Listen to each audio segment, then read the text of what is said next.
A hot topic of conversation where I live is the proposed pumped hydro storage scheme, given the moniker Red John. With a generating capacity of 400 megawatts, this plant would generate enough to power more than 400,000 homes, making use of the natural resources of Loch Ness. Pumped storage hydroelectricity (PSH) is seen by many as a renewables game-changer. Such facilities are essentially huge batteries. During periods of peak electrical demand, the stored water is released through turbines to produce power. In this case, water would be pumped underground from the loch up to a newly created upper reservoir on Ashie Moor. The developers, Intelligent Land Investments (ILI), right, as well as dramatically improving our energy security. This transformational proposal is a fantastic opportunity for the community to benefit from the energy transition while helping turbocharge Scotland's decarbonisation efforts across the world, a key factor in determining whether decisive steps can be taken towards rapid decarbonisation is public ownership. From the outside, Red John would seem to be business as usual, set up as a private venture, albeit with handouts to the local community and opportunities for community investment. This is and has been the case with most large-scale renewable projects in Scotland. Developers are only doing what they can within the existing legislative environment. In this case, extensive and impressive research has been undertaken, engaging with stakeholders such as SEPA, Scottish Natural Heritage, Scottish Water and Historic Environment Scotland (KES). The project is currently going through a process of community consultation, with a recent public meeting indoors, and has met a largely positive response. One of the reasons this project was first brought to my attention is the name, which has raised eyebrows locally and frustrated Gaelic place name experts. Albeit a working title, it looks to be a clangor of a mistranslation of Lochin and Owen Rua. A swift Google translation will give you Owen as John, but in this case the place name refers to birds, Owen. We Loch of the Red Birds. It's likely that the birds are the Lirgadurge, the red-throated diver, one of our rarest protected bird species. These birds are known as the rain geese, so called for their ability to predict weather patterns. Their distinctive call a sign of the coming of the rains. Meanwhile, more locally, there are concerns that the new reservoir might engulf or impact upon lesser-known sites connected with local legend. The moor up by Loch Ashie looks empty, but the place names and significant stones reveal what local researcher Ragnaid Sandilands calls an amphitheater of stories.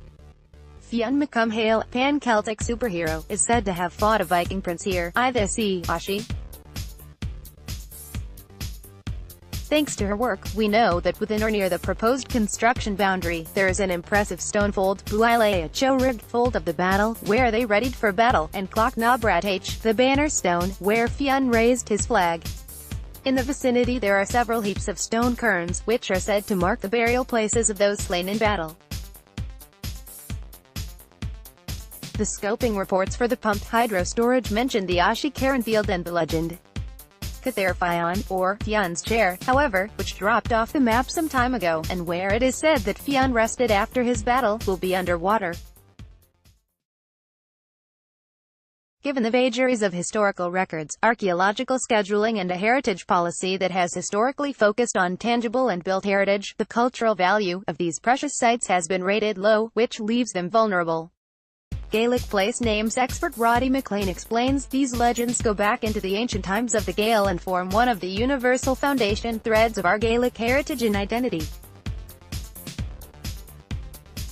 They are connected to dozens, if not hundreds, of sites across Scotland, representing real or imagined connections between heroic individuals and locations in the Gaeltacht, and about which we still tell stories.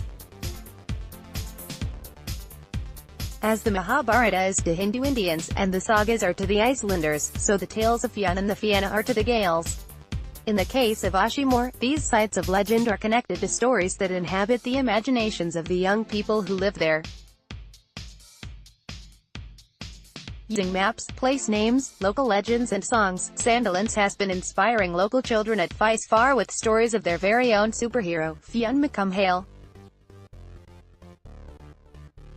A friend of hers sums up the work: if you know the stories, you love the place, and if you love the place, you look after it. Sandilands sees huge potential in this approach as a way to connect more deeply with cultural memory, language, local stories and the environment, as well as a creative way to participate in new tradition making.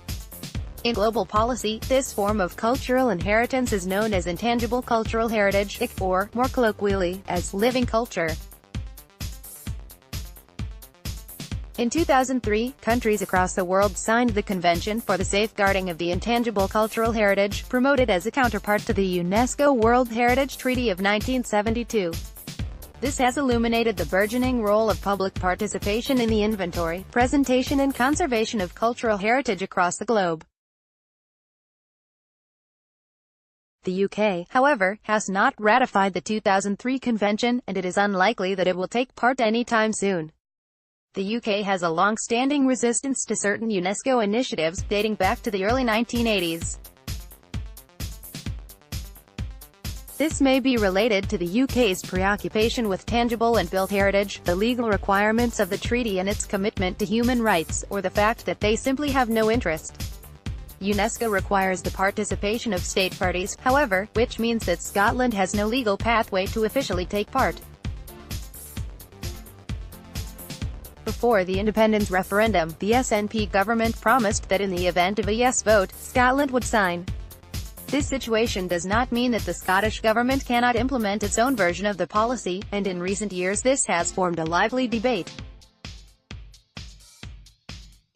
The ambiguity of our constitutional situation is a chance to break the mold. Scotland has a chance to develop a unique framework that works with communities, moves beyond binaries and thinking in bits to see life whole. Policy, we still work with the bizarre notion that heritage is somehow separate from culture, largely a function of funding streams, and a particular understanding of our relationship with the past. Why is it easy to grasp the importance of the need to protect our local biodiversity in the form of a rare bird species, yet so easy to undervalue a Gaelic lay as a creative expression of our relationship with local place? Both are rare and unique on the planet. Globally, the call for culture is becoming ever more powerful, along with the increasing ecological, economic and social challenges to meet the aims of sustainability. The UNESCO Hangzhou Declaration of 2013 puts culture at the very heart of sustainable development. This includes approaches to safeguarding and facilitating engagement with intangible cultural heritage. In September last year, the Scottish Government launched a Just Transition Commission to advise on achieving a fair transition away from fossil fuels. Just Transition is a framework originally developed by Indigenous peoples across the world and later adopted by the international trade union movement. Here, then, is an appeal to the Commission, in this, the International Year of Indigenous Languages, to lead the way. Make a commitment to cultural equity, enlarge the policy and legislative environment to account for the living heritage and cultural diversity of our local places. The world is watching. In the 1980s, partly inspired by a resurgence in the consciousness of Indigenous peoples across the world at that time, the seeds of the Faishon movement began the vital process of reconnecting people with their language, culture and their music. In his essay Real People in a Real Place, 1982, poet Ian Crichton Smith denounced what he called historical, interior colonization, along with a growing materialism which he believed had left Gaels in a cultural milieu increasingly empty and without substance. As writer Ian McKinnon has noted, such a view resonates with perspectives on colonization now being made by writers and scholars of Indigenous peoples across the globe. Such perspectives describe symptoms of human ecological disconnect, alienation and loss of meaning, an indicator of just how far our human psyche and culture has become divorced from our natural environments. Some would say that to speak of decolonization in the Gaeltacht is complex, given that it contains the roles of both colonizer and colonized. We can look at this through a different lens. The current global capitalist system is inextricably linked to coloniality, defined not only as an unjust economic model, but also as a hierarchy of ways of being and knowing which still marginalizes non-Western cultures and histories. Global climate breakdown is a direct consequence of the ideology of global capital and the epistemology of conquest, the whole point of which is to find resources and exploit them. Addressing our growing planetary crisis, and working towards any just transition, requires the collective work of decolonization. In the Highlands, this work does not require everyone to learn and speak Gaelic. It does, however, demand that we recognize, respect and understand the culture of this place. This is a vital ecological argument and benefits not only the people who speak the language. Such awareness contributes towards a sense of belonging, which builds a sense of identity and community, which in turn can carry the collective values that can sustainably generate the responsibility necessary for transforming and sustaining our cultural, social and natural environments into the future. The proposed Loch Ness PSH scheme and its exciting green energy ambitions for the nation could be a real success story for all. We can hope that in finding a name for the new PSH reservoir that the developers will do this in a way that is sensitive to the place and the topography. One point of call is Aonmi Naitna H. Alba, the National Organization for Gaelic Place Names.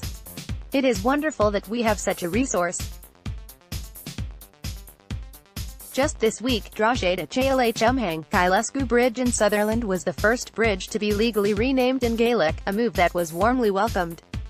When it comes to the stones, some people in Strathnairn, invested in these places, or writing a constructive response to the developers. Sandiland suggests that one mitigation option might be to move them to a new site nearby, creating a new place to celebrate these legends for generations to come. This would be quite a story for the local children, taking ownership of their cultural heritage now for the future, and would certainly put these old stones and names back on the map.